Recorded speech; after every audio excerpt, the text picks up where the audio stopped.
The Oracle Book, Answers to Life's Questions. Wouldn't that be nice? This is a book that my family absolutely love, and they grab it when they want a quick answer to something.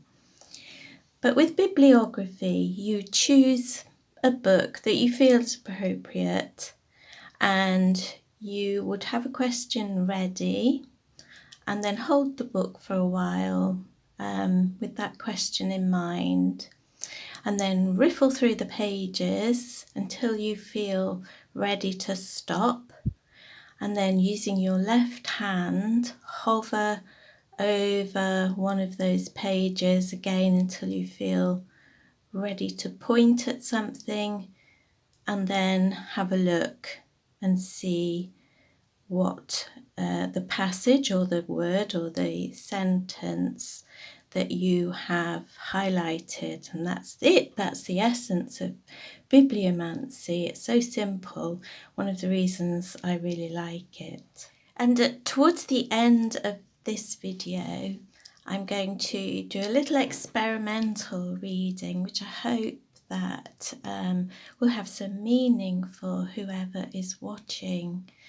And please let me know in the comments if it does have some meaning for you, or if you indeed use bibliomancy, and any tips and tricks that you've found over the years.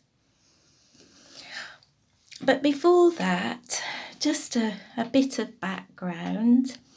It is one of the oldest forms of divination that we know of, and one of the earliest references is, we have it from Plato in Crito, in his work Crito, where he talks about Socrates and the predicting the death of Socrates. So that's in the Western world anyway. That's one of the earliest references. But it is an ancient practice, probably throughout the world. It was prevalent very much in ancient Rome, where the works of great poets and writers, such as Virgil, were thought to be magical anyway in and of themselves. And so I guess it was a logical step to consult those works for divinatory purposes. Virgil's, and I'm not sure if I'm pronouncing this correctly, Aeneid, it's spelled Aeneid. This was the go-to text for the Roman people, the ancient Roman people, and this persisted down through the ages, or up through the ages, I suppose, through the ages. And one of the stories which made me smile was from the time of Charles I, where Viscount Falkland introduced the practice to Charles I while they were visiting a library in Oxford, apparently, and possibly in an attempt to gain favour with the king, he introduced him to this divinatory practice.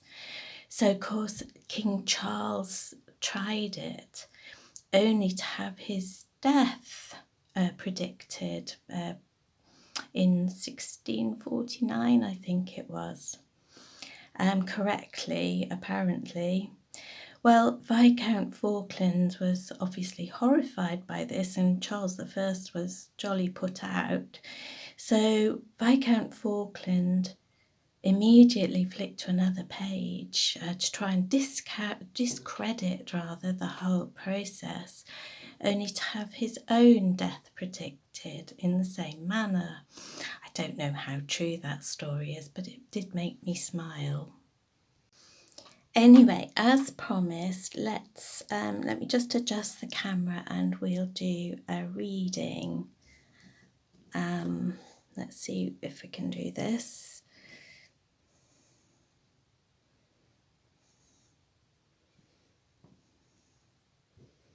There, I think that's that may be okay. Now, as I said, the idea is to choose a book that you feel is appropriate. And when I was looking along my bookshelves, this just popped out at me, and I don't know, I'm not convinced it's a great book. I've had it for years, and it was actually given to me, and it's called Simple Abundance. It's very much a baby of the 1990s, I think. A day book of comfort and joy. How nice is that? So anyway, I'm going with it. I'm going to try this. So the question I'm going to ask, if I move that out of the way, is for whoever is watching this, what does this person need to know right at this moment?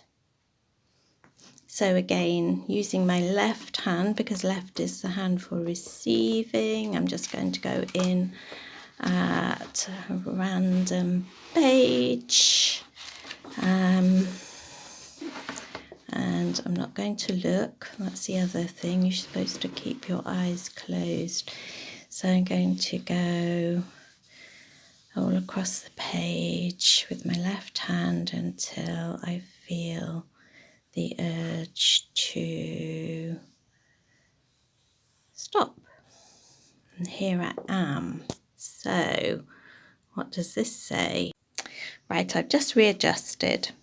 And this is the passage. I'm going to read the whole passage because, I think it's probably better. We all change as we grow. That's how we know we're growing. This includes our personal style.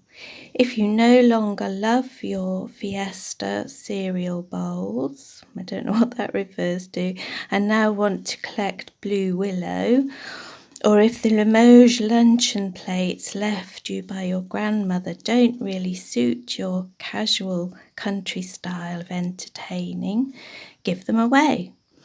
It's a wonderfully abundant but simple pleasure to bring a friend a hostess gift of homemade banana bread, beautifully wrapped up on a platter that never really suited you, but is one that she's admired. So, not a particularly profound reading there. Let me know in the comments, did it mean anything to you? It's from a chapter called Clearing Out What Isn't Useful or Beautiful. That's probably a good idea for any of us. And there's a lovely quote there from William Morris. Anyway, let me know.